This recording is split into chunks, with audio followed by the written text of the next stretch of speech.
Hello guys, in this video I'm going to show you how to install Featuretools lib, which is an important library we are going to use in this section.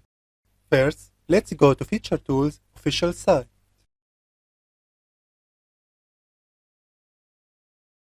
Now from here, let's go to documentation. Now let's navigate to install from source.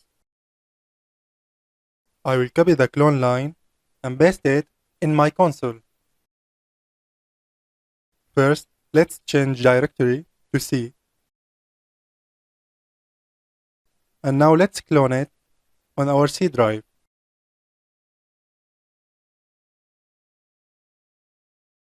After that, let's go inside the library folder.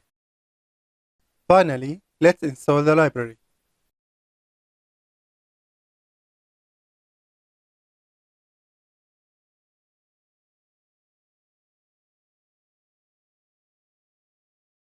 So we saw how to install this library in under a minute.